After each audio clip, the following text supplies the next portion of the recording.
I said my cabin was just a shack. Then the mining rights sold for $137 million 0 cents. I want to see who really cared for me, but none of them, and they never saw it coming.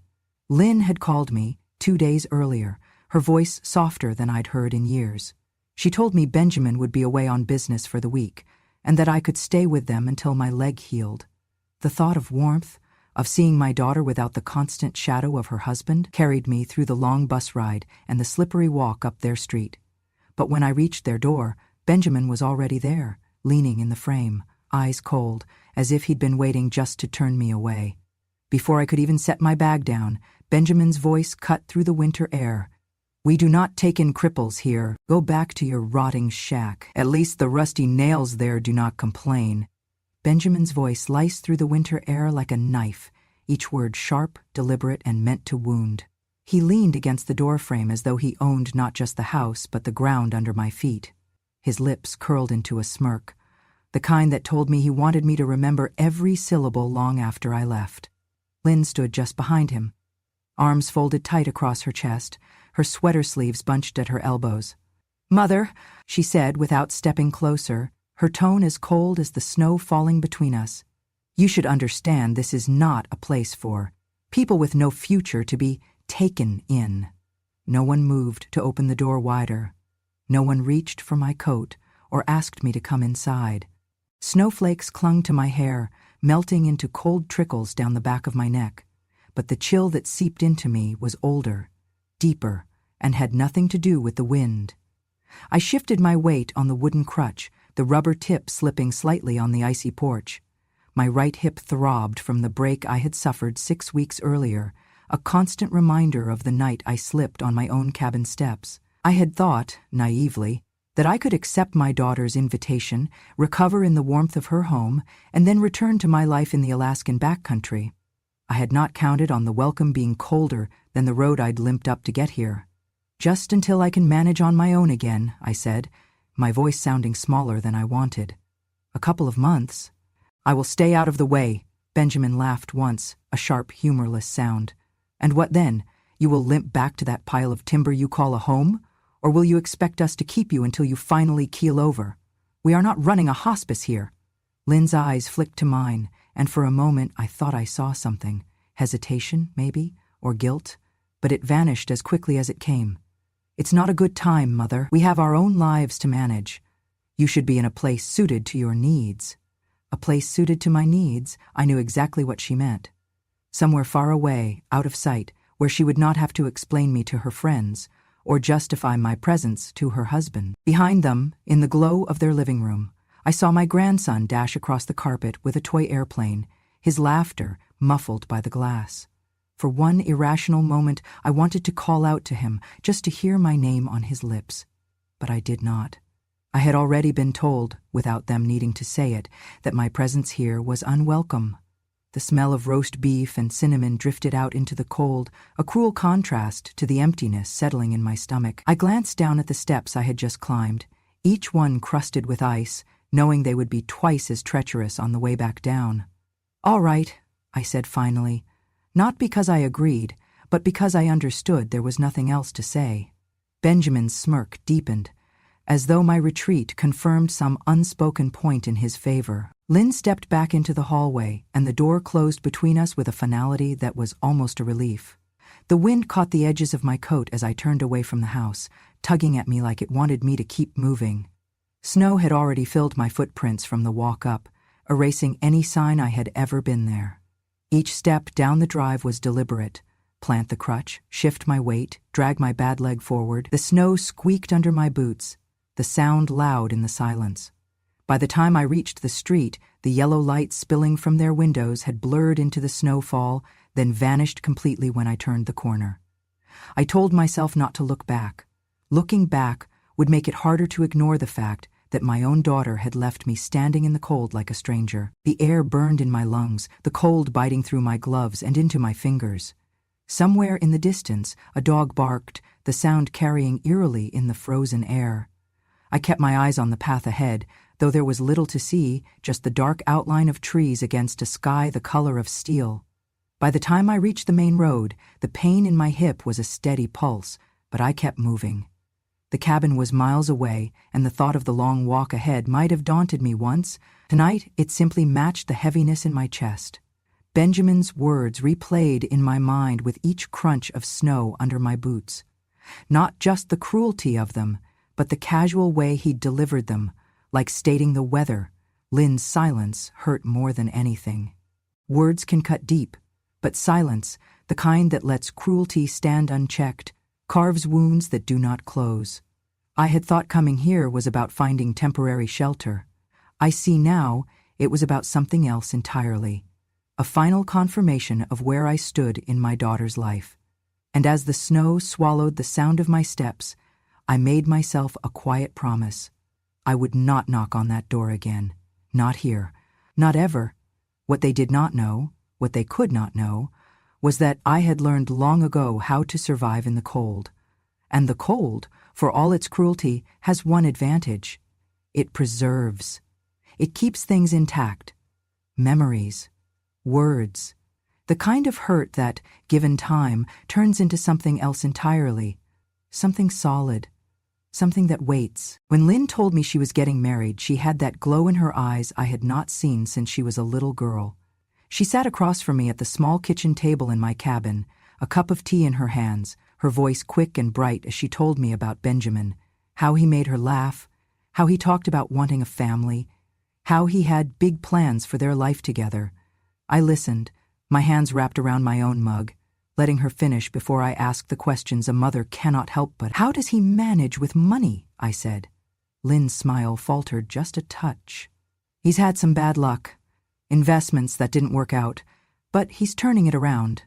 I heard the rehearsed tone in her answer, the one people use when they are repeating something they have been told enough times to believe it. I did not press her then, but the worry lodged itself somewhere under my ribs.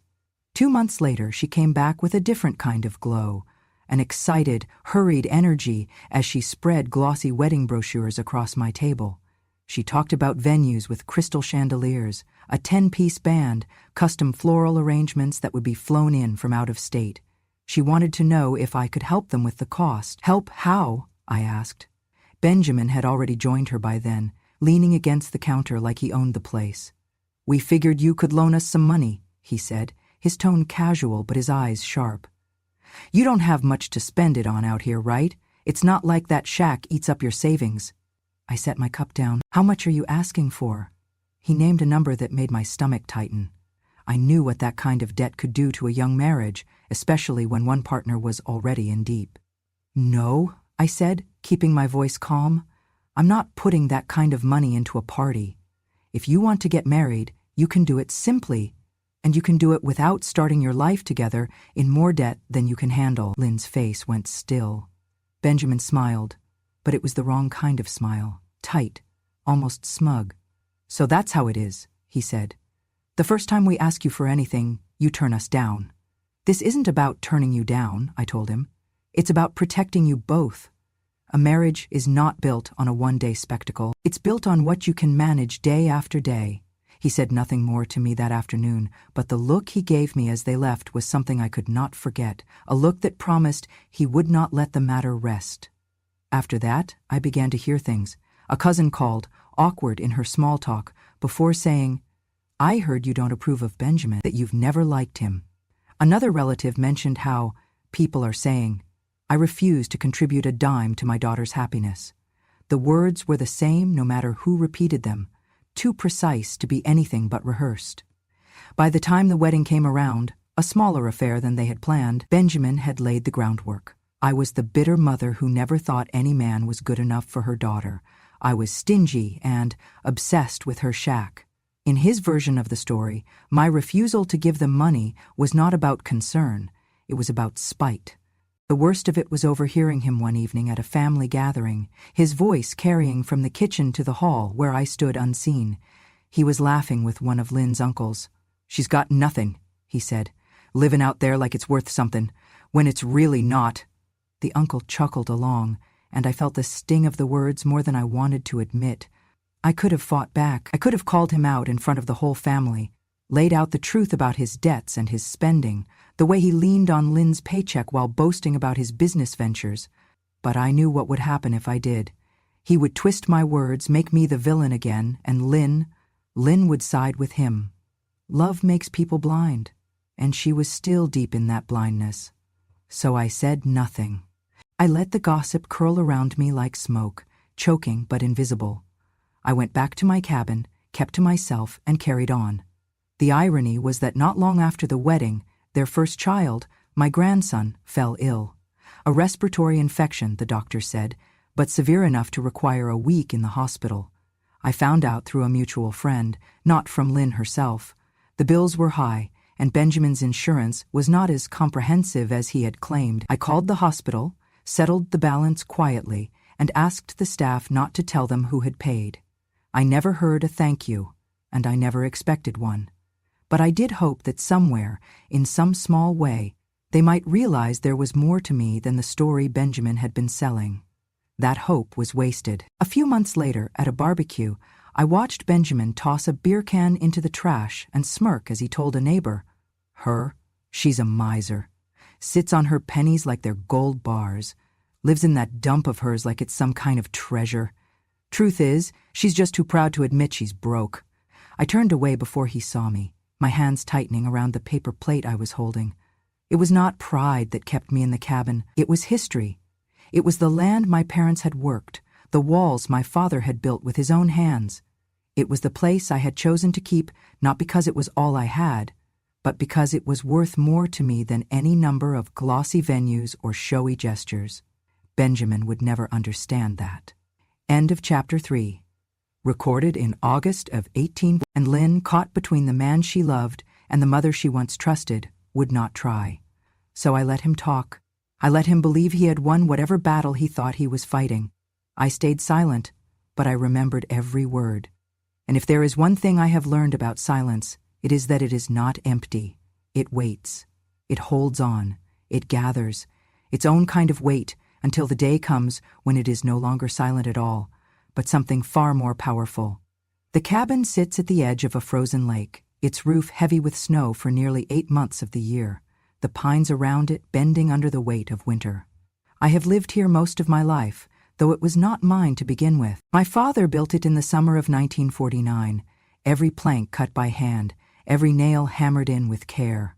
My mother polished the wooden floors until they shone in the weak Alaskan sunlight, and she lined the shelves with jars of berries she picked herself.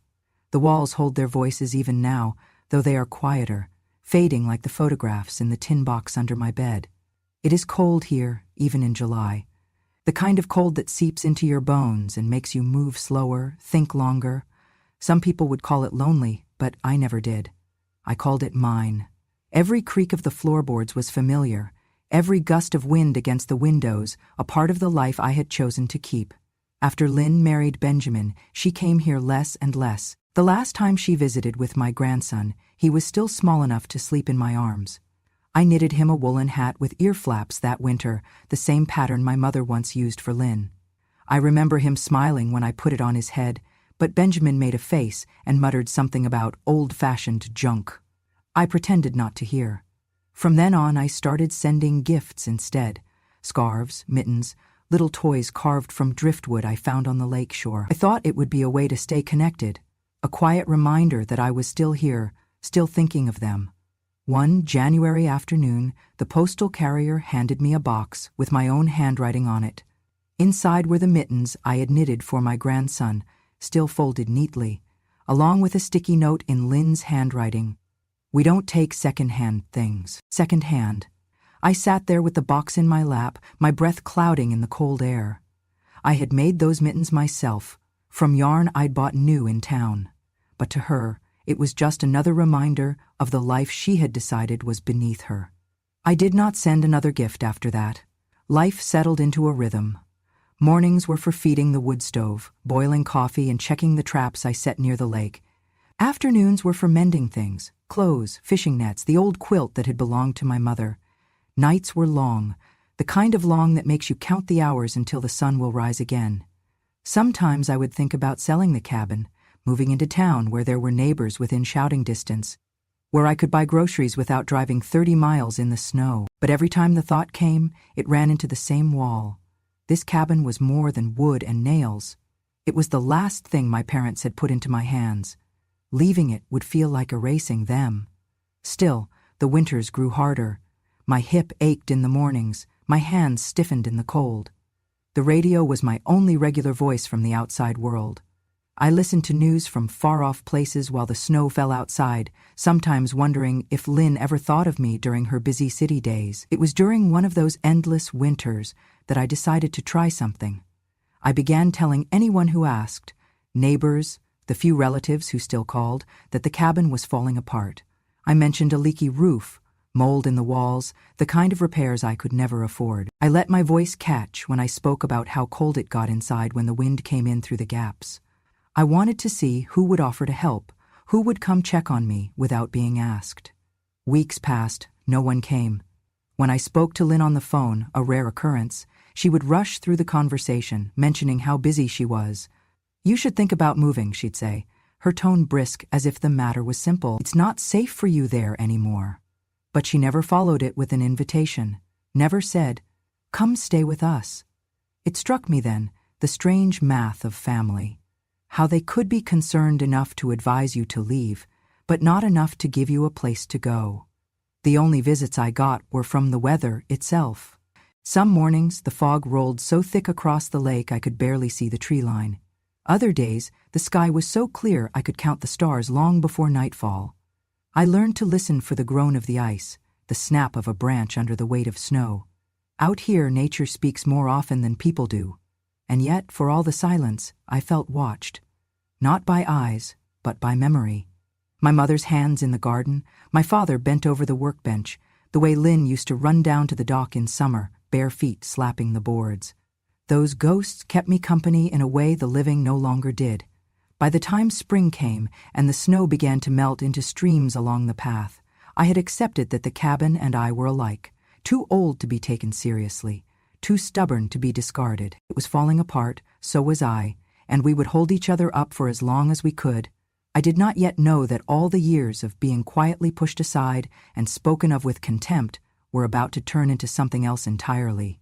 But I did know this: when people show you how little they care, it is best to take them at their word, and I had started listening. The wind had been howling since before dawn, rattling the windows in their frames and sending sharp drafts through the tiniest gaps in the cabin walls. By mid-morning, the snow had piled knee-deep against the door, the sky outside a white blur that erased the lake, the trees, even the path to the shed.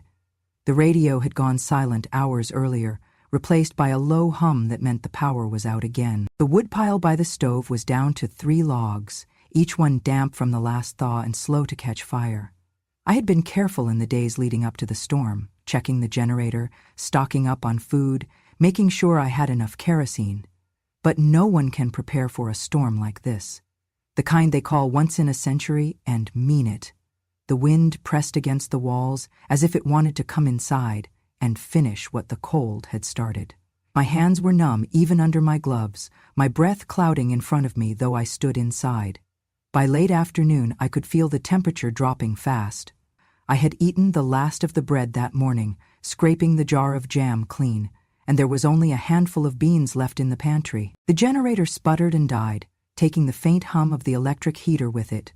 The silence was deafening, broken only by the groan of ice on the lake and the sharp crack of a branch giving way under the weight of snow. I told myself I could make it through the night. I had done it before.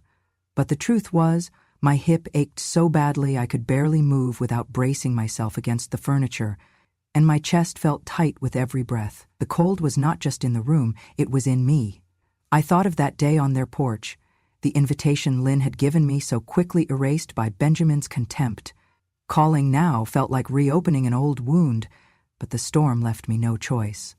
I stared at the old landline phone on the wall for a long time before lifting it from its cradle. My fingers were stiff, and it took 2 tries to dial Lynn's number. It rang 3 times before I heard her voice. "Hello," she said, her tone distracted, as if she was doing something else while answering. "Lynn," I said, my voice catching. I'm out of firewood. The storm—" I paused to swallow the tightness in my throat. "I'm scared, sweetheart." There was a sound on the other end, muffled movement, and then Benjamin's voice cut in, sharp and unmistakable. "What's the problem now?" I hesitated, but answered anyway. "The power's out. I have no heat left. Sick of this," he said, and his tone shifted to something darker. "Afraid you're going to freeze? Good. Maybe then you'll stop crawling back here every time you want attention. I told you once, you're not stepping foot in this house." For a moment I could not breathe. Not because of the cold, but because of the way his words landed. I had known cruelty before, but this was different. This was deliberate. I heard Lynn in the background, saying something I could not make out, and then Benjamin again, louder this time. "She's fine. She always exaggerates. She's not our problem." I did not wait for more. My hand was steady as I put the receiver back in place. But inside, something fragile had shifted. The warmth I had once kept for my daughter, the belief that she might still care, had cracked, and the cold rushed in to fill it. The light outside was fading, the snow still falling in thick, relentless sheets. I moved slowly, feeding the last log into the stove and watching as the flames licked at it, reluctant and weak. I pulled the old quilt from the bed and wrapped it around myself, sinking into the armchair near the window. The wind screamed across the lake, and I could feel it in my bones. My breath was shallow, my feet numb, but it was not the cold that hurt most. It was the memory of Benjamin's voice, the contempt in it, and the knowledge that Lynn had let him speak for her. I sat there, staring into the darkening room, and for the first time in my life, I felt the kind of stillness that has nothing to do with peace. It was the stillness of realizing you are truly alone, that no one is coming, and that the people you once thought would fight for you would rather see you fall. The storm raged on into the night, battering the walls, howling through the chimney.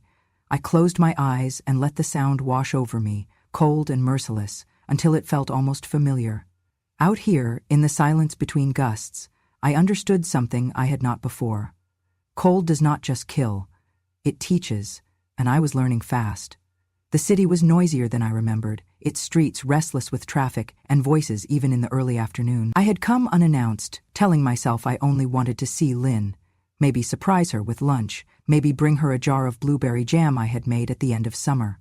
It was not much, but it was something from home, something that tasted of the lake in the woods where I still lived. I turned onto their street and slowed, recognizing the two-story house with the painted shutters and neat front yard, but before I could reach the driveway, I saw movement that made me stop. Benjamin was on the porch, his tall frame hunched forward as he hauled a heavy box and dumped it onto the sidewalk. Another box followed, then a garbage bag that ripped open when it hit the pavement, spilling a scatter of framed photographs and folded sweaters. At first, I thought it was Lynn's things. My chest tightened. But then I saw her, standing off to the side, arms crossed, her face turned away as if she did not want to watch. And beside the pile of belongings stood a woman about my age, her coat thin against the wind, her hair swept back in a way that spoke more of habit than vanity. She looked stunned, her hands clutching the strap of a worn leather purse. "You are a leech," Benjamin's voice rang out, sharp enough to make two people walking past glance over. "I am not supporting you, and I am sure as hell not letting you freeload in my house. You should have thought about that before you decided to get old." The woman's mouth opened slightly, but no words came. Benjamin grabbed another box from inside and threw it down onto the others. A porcelain lamp shattered, the pieces scattering like teeth across the concrete. "There," he said, brushing his hands together. "That should be all of it. Don't expect me to bring the rest." It was only then that I recognized her. Lexi, Benjamin's mother. We had spoken only briefly at the wedding, polite pleasantries between strangers. I stepped closer. "Lexi?" I asked, my voice low. Her eyes flicked to mine, startled, and for a moment she looked as though she might cry, but she straightened instead, forcing her chin up. "Rosie," she said softly.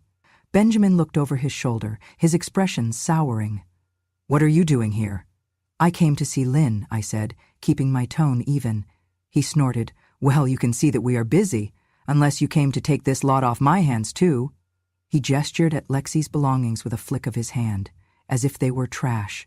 "I will take her," I said, "and I will take her things." Lexi's eyes widened, but Benjamin just smirked. "Be my guest, one less problem for me." He turned back into the house without another word. Lynn followed him inside, not looking at either of us. The door closed behind them. The wind caught at Lexi's coat, making her shiver. I stepped forward and took her arm. "Come on," I said. "Let's get out of the cold." We carried what we could between us, leaving the rest in a stack to retrieve later, and made our way to the small cafe at the corner. Inside, the air was warm and thick with the smell of coffee and fresh bread.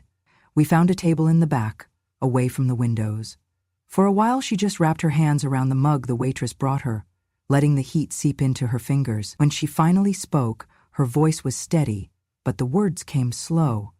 "I gave him that house," she said. "Signed it over to him and Lynn 2 years ago.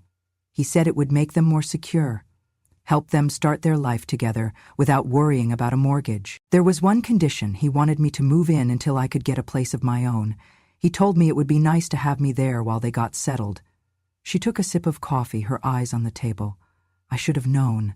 The papers were barely signed when things changed. He didn't like the way I cooked, said I took up too much space, told me I was in the way. And last night, he said he couldn't stand to look at me anymore, that he could not handle old people.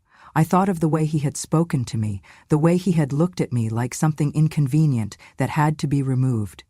Hearing it from his own mother was no surprise, but it still lodged in me like a splinter. "He told me to pack," Lexi continued. "When I said I needed time, he started throwing my things out himself. And today, well, you saw the rest." We sat in silence for a moment, the clink of cups and low hum of conversation around us. "I am sorry," I said finally. "I am sorry he did that to you. And I am sorry you had to find out who he really is this way." She looked up then, meeting my eyes. "You know," she said, "he always told me you did not like him, that you were difficult. I believed him because he is my son, but seeing you here, helping me, I think maybe I should have listened with my own ears instead of his." Something in her voice felt like an opening, a bridge between two women who had been pushed to the same edge by the same man. We stayed there for another hour, talking, not just about Benjamin, but about the lives we had before him. Her years working at the post office, my summers tending the garden by the lake. The more we spoke, the more I felt the weight of the isolation I had been carrying, and the more I realized she carried it too. By the time we left, the wind had eased, and the sky had cleared just enough for the sun to break through. We gathered the rest of her things from the sidewalk in silence, but it was not an empty silence. It was the kind that comes when two people understand something without having to say it. From that day on, Lexi and I became friends. Two women of the same age, both left behind by the people we had loved most, both learning that being discarded did not mean we were finished. In a world that had decided we were too old to matter, we would matter to each other. It began with a knock on my cabin door one brisk morning in early autumn, the kind of morning when the frost clung stubbornly to the grass, and the lake lay still under a thin veil of mist. Two men stood outside, bundled in parkas, their breath clouding in the air. They introduced themselves as surveyors from a mining company. At first, I thought they had the wrong place. One of them, a younger man with a clipboard tucked under his arm, explained that their team had been doing geological studies in the area. There had been whispers for years about mineral deposits in the region, but now they had proof. Beneath my land, beneath the worn cabin floor and the pines that had stood longer than I'd been alive, lay one of the richest veins of silver they had ever charted. "We'd like to make an offer," the older man said, his voice smooth, professional. $137 million for the mining rights. The land remains yours, but we operate beneath it. For a long moment, I just stood there, my hand resting on the edge of the door. A figure like that didn't feel real. It was the kind of number people mentioned in business magazines or lottery headlines. I could feel my heart beating in my ears, but I didn't let the shock show. Instead, I frowned, tilted my head slightly, and said, "That's a lot of noise you're talking about bringing under my home." I asked about the environmental impact, about how long it would take, about how often they'd be around. I made them think I was hesitant, that I might not be the kind of woman to sign away such a thing without weeks of deliberation. Inside, my mind was already working faster than it had in years. I told them I'd think about it, and they left their cards. When the door closed, I sat at the kitchen table, tracing the numbers on the brochure with my finger. I thought about the years I'd been told my home was worth nothing, about the words rotting shack and rusty nails and how they'd been thrown at me like weapons. And I thought about what I could do with $137 million. Not for them, but for me, for the life I had left. A week later, before I signed the contract, I received an invitation, handwritten by Lynn, to my grandson's 7th birthday. It was the first time in years she'd asked me to come to something at their house. The invitation didn't erase anything, but it did make me curious. I decided to go. The house was full of people when I arrived, the kind of noise that comes with too many bodies in one space, laughter, the clatter of dishes, the high pitch of children's voices. Lynn greeted me politely, almost formally, and steered me toward the living room where the gifts were piled high on a table. I had brought something that, to me, was priceless. My mother's sewing machine. It was an old Singer, black and gold, with delicate floral patterns etched into its surface. My mother had used it to make my clothes when I was a girl, to sew quilts in the long winters, to mend my father's shirts when money was tight. It was the kind of heirloom meant to be passed down, a piece of our history that could keep giving if someone cared for it. I set it on the table with the other presents. Some of the parents glanced at it, curious, but most went back to their conversations. When the time came for my grandson to open gifts, Benjamin hovered beside him, making comments as the paper was torn away from boxes of toys and gadgets. When the sewing machine was unwrapped, the room went quieter for a moment. My grandson looked at it with the blank curiosity of a child who has no context for such a thing. Benjamin, however, let out a laugh that drew more eyes. "Take it home and sew your tent," he said, loud enough for everyone to hear. "Take it back and use it to patch that shack of yours." A ripple of awkward laughter moved through the room. Lynn looked down at her lap. I felt the heat rise in my face, but I did not let it touch my expression. Instead, I smiled, small, polite, almost dismissive, and said nothing. I reached over, brushed a speck of dust from the machine's surface, and let my hand linger there for a second longer than necessary. I wanted him to think I had not heard the insult, or that I had decided it was beneath me to respond. But inside, the plan that had begun with the mining company's offer grew sharper. The sewing machine was not a random choice. I had brought it knowing exactly how Benjamin would react. I wanted to see if he was still as predictable as ever. I wanted to remind myself, in the face of all the noise and all the people who thought they knew me, that silence is not weakness. Silence is waiting. That evening, when I returned to the cabin, I placed the mining contract on the table. I read every line twice, signed my name with a steady hand, and called the surveyors to tell them they had a deal. Benjamin's laughter at that birthday party would be the last thing I allowed him to take from me without consequence. He thought my life could be summed up in the image of a run-down shack and a few rusty nails. Soon he would understand that what lay beneath, like the silver under my land, was something he had never bothered to see, and something far more powerful than he could imagine. The transfer went through faster than I expected. One morning, a courier in a navy parka arrived with a slim envelope, the kind that does not need to be heavy to change your life. Inside was the official confirmation from the mining company. My account had been credited with the full sum for the rights, $137 million. I set the paper down on the kitchen table and stared at it for a long time, the cabin strangely silent around me. All those years of hearing that my home was worth nothing, that my life was worth even less, and here it was, proof that both statements had always been lies. I did not run to a dealership to buy a shiny car or call a realtor for a mansion. My first call was to a discreet investment manager a friend in town had once recommended. I told him exactly what I wanted, a network of shell companies, each registered to someone else, each with a different name, but all working toward the same goal. Within 3 months, those companies owned every vacant lot, every foreclosed house, and every piece of undeveloped land in a 3-block radius around Lynn and Benjamin's home. I studied the property maps late into the night, tracing the neat rectangles of ownership until theirs was the only parcel untouched. It sat there like an island surrounded by water I now controlled.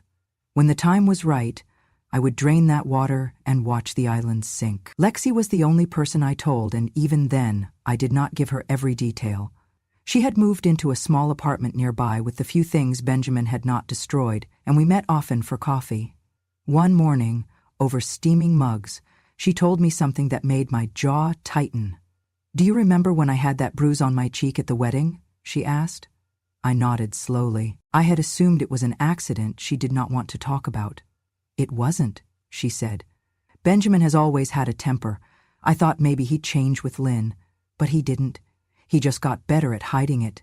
That night, I could not sleep. The image of my daughter, silent at the birthday party, eyes downcast while Benjamin mocked me, shifted into something darker. What else had she kept her head down for? The next day, Lexi and I visited a law office downtown. The attorney was a sharp-eyed woman in her 50s who listened without interrupting as Lexi recounted what she knew, and I added what I suspected. She tapped her pen against her legal pad, then said, "If there's a pattern, we can find it. And if he's crossed the line into criminal assault, we can act." It took 6 weeks.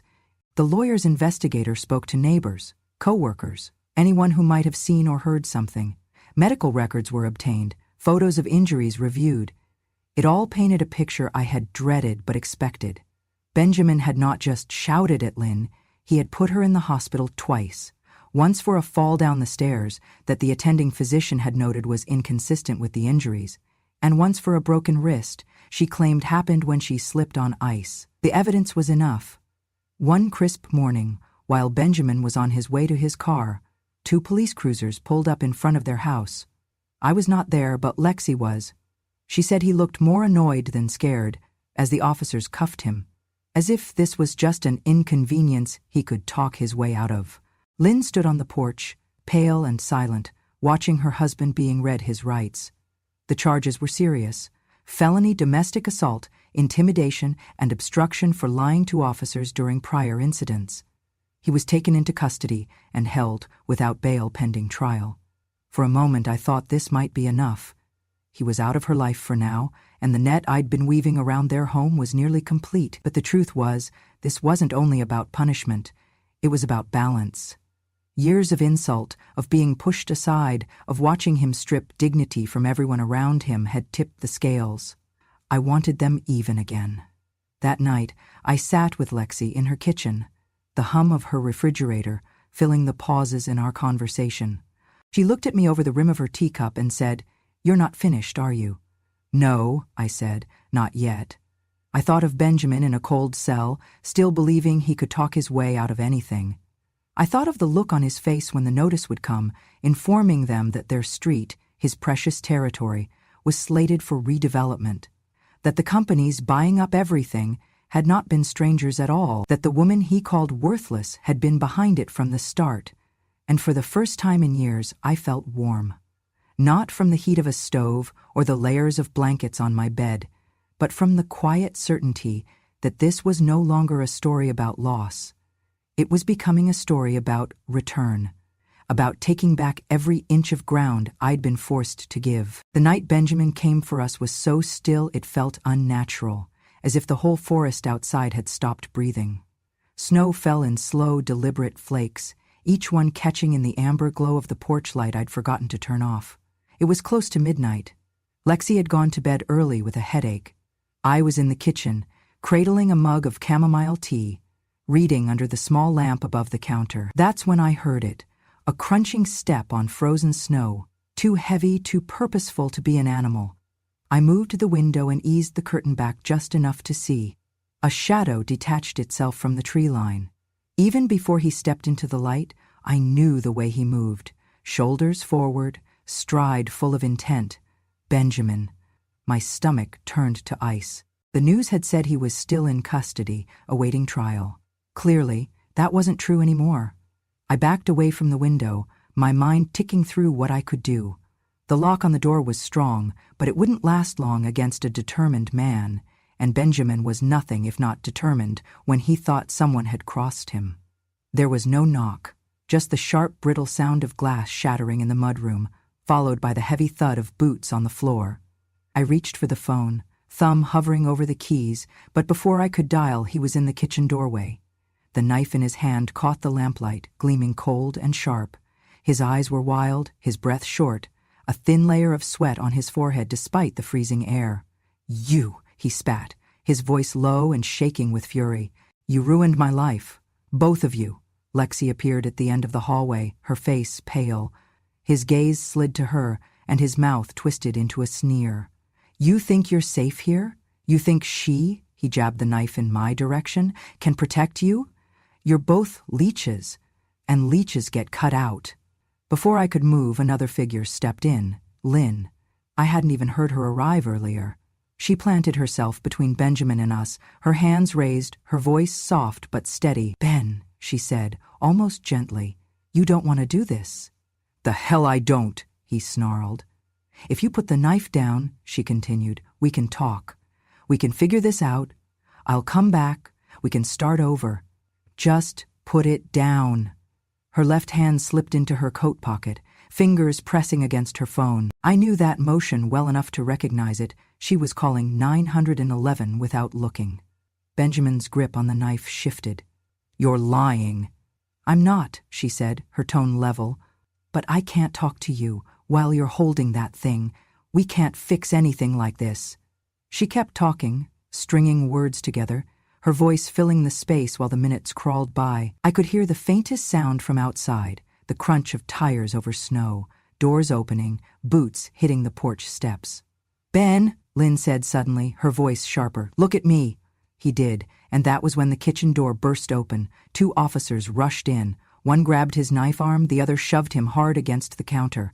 He fought, twisting, shoving back, but more boots thundered in behind them. Within seconds, he was face down on the floor, hands cuffed, his breath ragged with rage. This time, the list of charges was longer: felony domestic violence, unlawful entry, attempted assault with a deadly weapon, resisting arrest. No bail.